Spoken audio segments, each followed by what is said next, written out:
bringing you the news and information you need from the people making a difference. This is Comcast Newsmakers. And welcome back to a special edition of Comcast Newsmakers. I'm Steve Swat. We're coming to you from Sacramento State University at the Asian Pacific Islander American Public Affairs Association Conference. And a number of candidates throughout the state are here to try to get the support of the Asian Pacific Islander community. One of them, Scott Jones, who is a captain in the Sheriff's Department in Sacramento, and you're running for sheriff next year in 2010. Thanks for being with us. My pleasure. Thanks for having me. I guess the first question I have for you is, why would you want to do this? I mean, the current sheriff, John McGinnis, has gone through an excruciating year.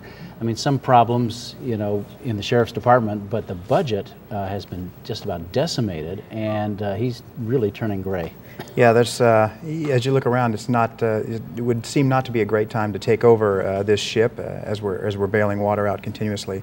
But when John McGinnis came to me about a year and a half ago and asked if I'd be a part of his succession plan, I thought long and hard about it. It was not an easy or a quick decision.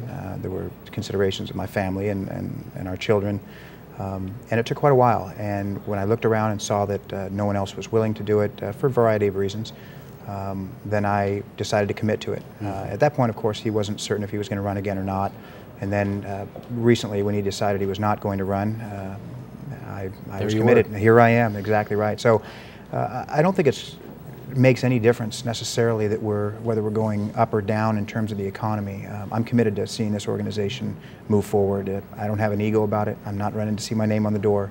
I bleed black and gold.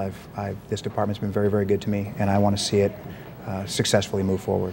Do you have a sort of a strategy with dealing with the budget situation? Because it seems to me that Sheriff McGinnis was almost like blindsided and had to make such severe cuts, some of which were restored due to overwhelming public pressure, I would say. Yes, and I do have strategy, and he was somewhat blindsided, although he tried to mitigate some of those effects. He could see it. He's got a lot of financial savvy, as you know, and he did see it coming. We did start to freeze promotions, freeze hiring, and those things long before we got the numbers, but as you know, the numbers came out. They were devastating to us.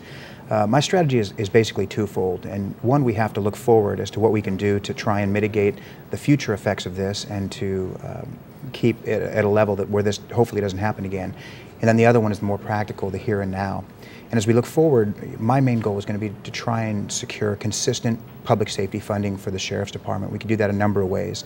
We could do it by county-wide initiatives with minimum funding, minimum dollar amounts, minimum percentages to more accurately reflect the public's outcry that you saw that public safety needs to be the #1 priority, especially during these times. There are other things we can do and explore grants, both state and federal, both for personnel cost as well as equipment. Make sure we maximize our opportunities for those. We also want to expand our enterprise-based services, such as our civil process fees, our contracts, our alternative sentencing, for which generates revenue. We want to make sure we're maximizing those opportunities. There have been some problems at the county jail over the past several years. I mean, there have been some suicides and allegations of mistreatment of inmates. You're involved in that. What is your response to that? Well, there's been some traditional criticisms about the way we handled it. A lot of it was more of a perception issue than reality. I mean, the men and women that work there do a great job, have done a great job long before I became commander of that main jail. My assignment as the jail commander roughly coincided with Sheriff McGinnis taking over the department, and we were both very much aligned in terms of our transparency, wanting to make glass walls of him, the entire department, and me, the main jail. So some of the things I did is to set out to change the perception. I opened it up to media within a few months. Unprecedented access. They brought in their cameras, their video, nothing was off limits. They came everywhere. In fact, a lot of the jail stories now, you'll see the file footage from that day. Okay. Well, Scott Jones, thanks for coming by. You want to mention your website real quick? Yes, absolutely. It's www.scottjones4sheriff, the number 4, sheriff.com, and you can also find me on Facebook and Twitter. All right, Captain, thanks for being with us. My pleasure. Thank you for having me. And thanks to our viewers for watching Comcast Newsmakers. I'm Steve Swat. We hope to see you next time.